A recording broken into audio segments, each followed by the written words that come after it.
ጤና ይስጥልን። ይህ ከዜና ዩቲዩብ ዘውትር በዚህ ሰዓት ዜናና መረጃዎችን የምናቀርብበት ነው። እስከ ፍጻሜው አብራችሁን እንድትቆዩ እየጠየቅን በቀጥታ ወደ ያዝናቸው መረጃዎች አለፍን። መልካም ጊዜ። አመሰግናለሁ። የተከበሩ አፈ ጉባኤ፣ ክቡር ጠቅላይ ሚኒስትሩንም ለጊዜያቸው ማመስገን ፈልጋለሁ። ጥያቄን እንደሚከተለው በንባብ አቀርባለሁ። ሀገራችን ዛሬ ያጋጠሟት ውስብስብ ችግሮች፣ ተግዳሮቶችና ስጋቶች ፖለቲካ ወለድ ሲሆኑ መፍትሄያቸውም ፖለቲካዊ እንጂ የጠመንጃ አፈሙዝ ሊሆን አይገባም። በድህነት አዙሪት ውስጥ የኖረች ሀገር ባለፉት 7 የብልጽግና አገዛዝ ዓመታት ደግሞ በእንቅርት ላይ ጆሮ ደግፍ እንዲሉ ለከፋ የጸጥታና የደህንነት ቀውስ አዙሪት ሳይክል ኦፍ ሴኩሪቲ ክራይሲስ እንዲሁም ማባሪያ የሌላቸው አውዳሚ እርስ በርስ ጦርነቶች ውስጥ አስገብቷታል። ኢህአዴግ አምባገነናዊ ልማታዊ አገዛዝ ነበር። ወደ ብልጽግና ያደረገው መለወጥ ወይም ሜታሞርፎሲስ ደግሞ የሙሉ ጊዜ ጦረኛና እልቂት ጠማቂ አገዛዝ እንዲሆን አድርጎታል። በመደማመጥና ሰጥቶ መቀበል መርህ ላይ ተመስርተን አገራዊ ልዩነቶችን በማጥበብ ሁሉን አካታች ወደሆነ ማህበረሰባዊ መግባባትና ፖለቲካዊ ስምምነት ወይም ፖለቲካል ከማምራት ይልቅ ብልጽግና ፓርቲ በሚከተለው ጠቅላይ አገዛዝ ወይም ቶታሊታሪያን ሊደርሺፕ ምክንያት ሰላም ከራቀን ከራረም። ባለፉት 6 ዓመታት በኦሮሚያ፣ በትግራይ፣ አማራና አፋር ዛሬም ድረስ ደግሞ በአማራና በኦሮሚያ ክልሎች በቀጠለው ጦርነት የደሃ አርሶ አደርና ከተሜው ልጆች በሁሉም በኩል እንደ ቅጠል እየረገፉ ነው። ማቆሚያ በታጣላቸው የእርስ በርስ ጦርነቶች በትሪሊየን የሚቆጠር የሀገር ሀብት ንብረት እየወደመ እንደሆነ የጠቅላይ ሚኒስትሩ የኢኮኖሚ አማካሪ ቡድን በሰራው ኢኮኖሚ ዋይድ ኢስቲሜሽን ኦፍ ዘ ኖርዘርን ኢትዮጵያን ዋር ዳሜጅ የሚል ጥናት በአንድ ዓለም አቀፍ ኮንፈረንስ ላይ ቀርቦ የሰሜን ኢትዮጵያ የጦርነት ያደረሰው ጉዳት ግምቱ 32 ቢሊዮን ዶላር እንደሚጠጋ ተተምኗል። እንዲሁም የዓለም ባንክ በ2022 ኢትዮጵያ ዳሜጅ ኤንድ ኒድስ አሰስመንት ብሎ ባወጣው ሪፖርትም በሰሜን ኢትዮጵያ ጦርነት የደረሰው ጉዳት ግምት 28 ቢሊዮን ዶላር ያደርሰዋል። አማካይ ግምቱ 30 ቢሊዮን ዶላር ነው ማለት ነው። ባለፉት 6 ዓመታት እስከ ዛሬ ድረስ ደግሞ በአማራ፣ በኦሮሚያ፣ በቤንሻንጉል ጉሙዝ፣ በደቡብ አፋርና ሶማሌ ክልሎች እየተካሄዱ ያሉ ጦርነቶችና የእርስ በርስ ግጭቶች የጉዳት ግምት ከሰሜኑ ጦርነት ጋር እኩል አድርገን 30 ቢሊዮን ዶላር ምሁራዊ ግምት ብንወስድ ጠቅላላ ግምቱ ወደ 60 ቢሊዮን ዶላር ወይም በሰሞኑ የባንክ ምንዛሬ በ130 ብር ሲሰላ 7.8 ትሪሊየን ብር ገደማ ነው። በዘንድሮ በጀት ልክ ቢሰላ ደግሞ በቀጣይ 8 ዓመታት የሀገራችን በጀት የሚሆን ሀብትና ንብረት በጦርነቶችና ግጭቶች አውድመን እንዲሁም በሚሊዮን የሚቆጠሩ ወጣቶችን ጭድ አድርገን ዛሬም የጦርነት ነጋሪት እየጎሰምን ቀጥለናል። የዚህ የእርስ በርስ መጠፋፋት ጉዞ ውጤትም የተባበሩት መንግስታት የልማት ፕሮግራም ባወጣው የ2024 ግሎባል መልታይ ዳይሜንሽናል ፖቨርቲ ኢንዴክስ ፖቨርቲ አሚድ ኮንፍሊክት እንዳመላከተው 72 በመቶ ወይም 86 ሚሊዮን ኢትዮጵያውያን በድህነት እንደሚኖሩ ይፋ አድርጓል። የውጭ ምንዛሬ ለውጡንና የኮሪደር ስራ ተያይዞ መኖሪያና የንግድ ቤታቸው የፈረሰባቸው በመቶ ሺዎች የሚቆጠሩ ችግር ላይ የወደቁ ዜጎችም አሉ። ከቅርብ ጊዜ ወዲህ ደግሞ እንኳን ከኑሮ መሰረታቸው የተነቀሉት ይቅርና ስራ ሰርተው በላባቸው የሚኖሩ ኢትዮጵያውያን ጭምር የኑሮ ውድነቱን መቋቋምና ልጆቻቸውን ማሳደግ ተስኗቸዋል። በዚህ የድህነት ብጣኔና የኑሮ ውድነት ላይ የተጨመረው የጦርነት አዙሪት ለሀገራችን ከፍተኛ ብሔራዊ የደህንነት አደጋ አዝሏል የሚል ስጋት አለኝ።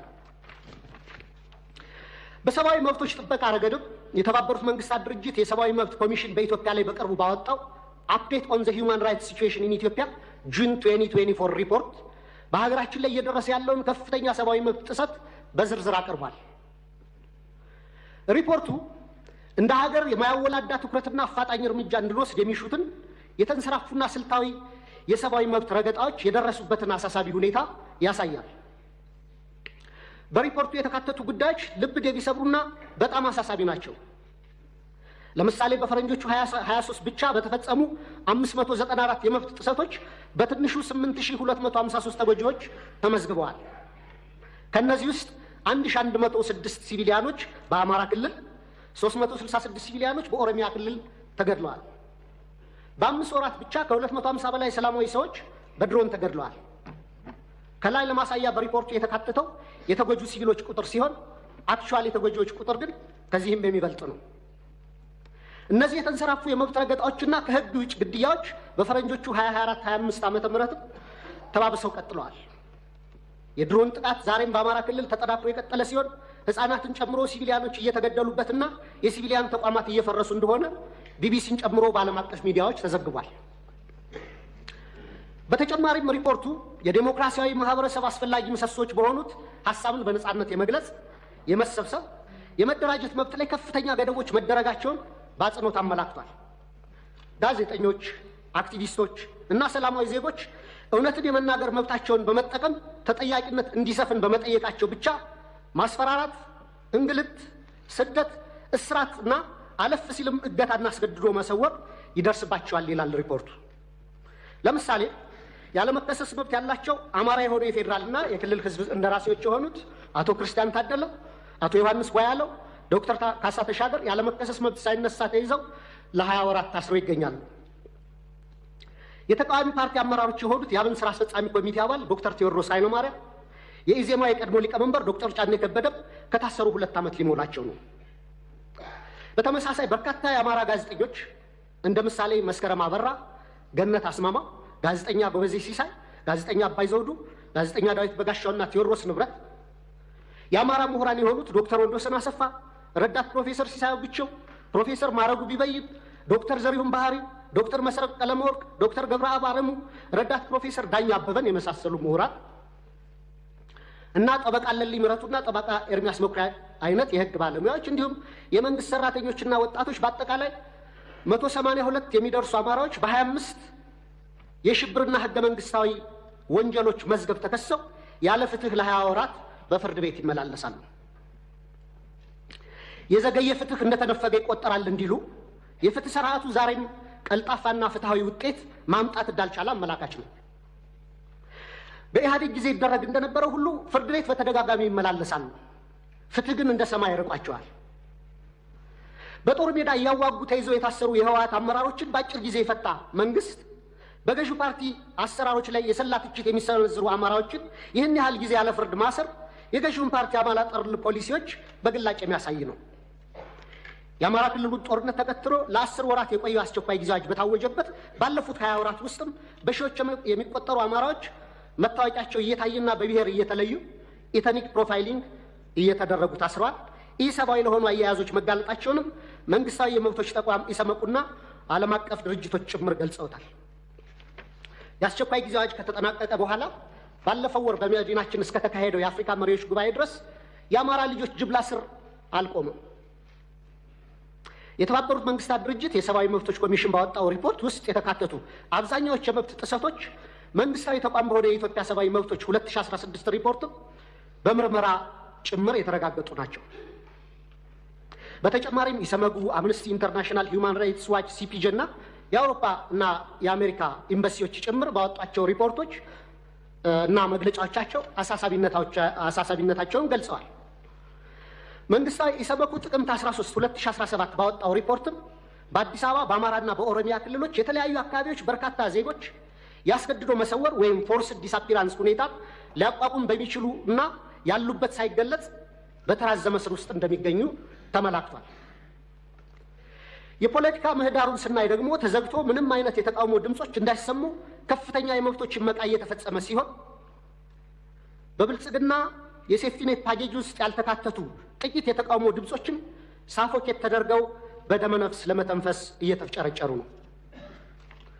እነዚህ ሁሉ ዓለም አቀፍና ሀገር አቀፍ ተቋማት የሀገራችን የሰብአዊ መብት አያያዝ አስስቧቸው ሪፖርታቸውን የሚያወጡት የሚመለከታቸው የመንግስት አካላት ትኩረት አድርገው ችግሮች እንዲፈቱ እንዲያደርጉና መንግስቶም አፋጣኝ እርምጃ ወስዶ እንዲስተካከሉ እንዲሁም ተጠያቂነት እንዲሰፍን ነው። የህዝብ ተወካዮች ምክር ቤትም አንድም ቀን እንኳ ሁኔታውን በተመለከተ በምክር ቤቱ ስብሰባዎች አጀንዳ አድርጎ አለመወያየቱ፣ ሁኔታውን በተመለከተም በአስፈጻሚው ላይ በቂ ክትትልና ቁጥጥር አለማድረጉ፣ በህገ መንግስቱ በተሰጠው ስልጣን መሰረት አንድም የእርምት እርምጃ አለመውሰዱ በታሪክና በትውልድ ፊት ተጠያቂ የሚያደርገው ነው። የተከበሩ አፈ ጉባኤ፣ ክቡር ጠቅላይ ሚኒስትር፣ ከላይ ያለውን የሀገሪቱን ነባራዊ ሁኔታ የተመለከተ ረጅም ትችት ያቀረብኩት ለጥያቄ መቅድም እንዲሆነኝ እንጂ መቼም ብልጽግና ስለ ሀገራዊ ችግሮቻችን አላይም፣ አልሰማም፣ አልናገርም ካለ ውሎ ማደሩ ጠፍቶኝ አይደለም። ብልጽግና የሚታየው ጦርነት፣ የሚሰማው የቄስ ሞገሴዎችን ከንቱ ውዳሴ፣ ከተናገረም ወይ ደረቅ ፕሮፓጋንዳ ወይም ነጭ ውሸት ነው። በመካከል የከሱና የመነመኑ እውነቶች የሉም ማለት ግን አይደለም። ወደ ጥያቄ ስገባ ባለፉት 7 ዓመታትና ከዚያም በፊት ባሉ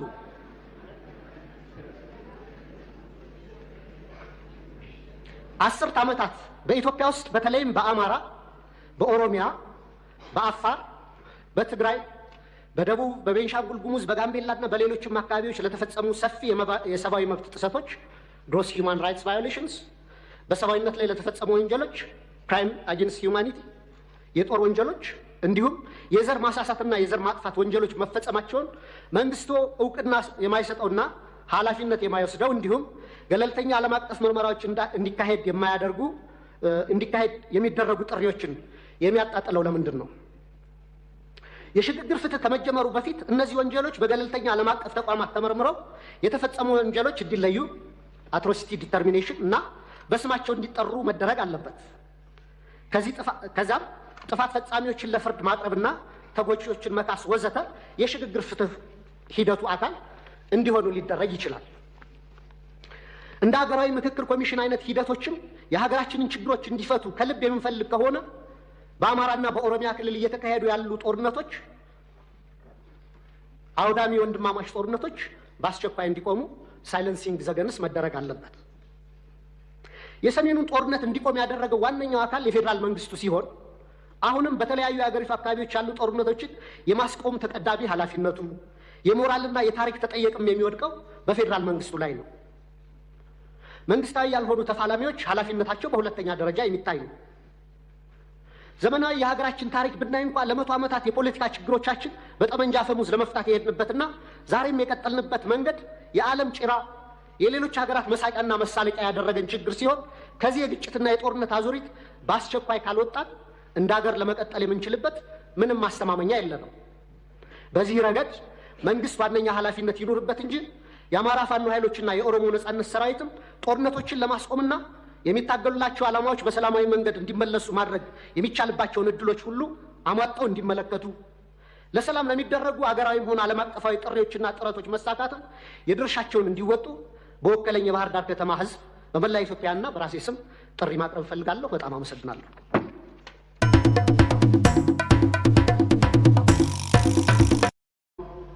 ዶክተር ደሳለኝ ሰፋ ያለ የጥያቄ መቅድም ካነበቡልን በኋላ አንድ ጥያቄ ጠይቀዋል። ለዚያ ጥያቄያቸውም ራሳቸው ምላሽ ሰጥተዋል። ጠይቀው ስለመለሱ እንዲሁ ማለፍ ይቻላል። ነገር ግን ለሳቸው ክብር፣ ለዚህ ምክር ቤትም ክብር ሲባል አንዳንዶቹ ነገሮች በግርድፉ አንስቼ አልፋለሁ። አንደኛ ይሄን ጦር ሰባቂ መንግስት በዚህ ልክ ክሪቲሳይዝ ሲያደርጉት ህዝብ እንዳይወጣ፣ እንዳይገባ፣ እንዳይማር፣ እንዳያርስ፣ ማዳበሪያ እንዳይወስድ ያደረገውን ኃይል ምን ነው አላየኸውም አልሰማውም አሉት። በህዝብ መሰብሰቢያ በእርሶ ከተማ ቦምብ ንጹሃን ሰዎች የሚንቀሳቀሱበት ቦታ ላይ የሚያፈነዳን ኃይል ምን ነው ዝም አሉት? ሽማግሌ ላስታርቅ ብሎ ሲሄድ ቄሶች፣ አሮጊቶች በንብርክክ የሚያስኬደውን ከኢትዮጵያ ባህል ውጭ የሚገለውን ኃይል ምን ነው አላቅህም አሉት። ከሁሉ ደግሞ የገረመኝ በእርሶና በእርሶ ፓርቲ ግንባር ቀደም ተዋናይነት የነበረውን የትግራይ ውጊያ ምን ነው የትግራይ ውጊያ ያሉት? አዝማች አልነበሩ እንደ እርሶ? እነዚህ ሳቢዎች የማያውቁት ሀገር ሄዶ ቁርበት አንጥፉልኝ እንዳለው ስጋ በሊታ ያስመስለዋል። ይሄ ተገቢ አይመስለኝም። በእኛ በኩል ያለውን ክሪቲክስ ችግር የለውም እንፈትሸዋለን። እርሶ ግን ትንሽ ሚዛን ቢጠብቁ ጠቃሚ ነበር ብዬ አስባለሁ። ምክንያቱም ለሰላም ምን ያክል ጥሪ እንዳደረግን በዚህ ቤት ጭምር ስለሚያውቁ።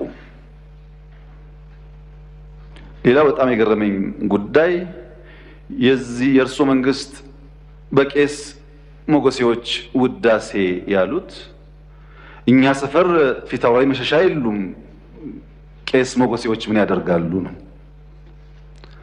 ቄስ ሞገሴ ፊታውራሪ መሸሻ በሌሉበት ህልውና እንደሌላቸው ስለሚታወቅ ባይሆን እኛ ጉዱ ካሳዎች ብንባል ያምር ይሆናል እንጂ ቤት በኩል ነው ቄስ ሞገሴዎች እኛ ሰፈር የሚታዩት። ምክንያቱም እኛ ትናንትናን ናፋቂዎች፣ ትናንትናን ለማጽናት የምንሸረግድ ሰዎች ሳንሆን ነገን ለልጆቻችን ለመስራት መጋፈጥ የማይጋባንን ጉዳዮች የምንጋፈጥ ለውጥ ፈላጊዎች ነን፣ ጉዱ ካሳዎች ነን።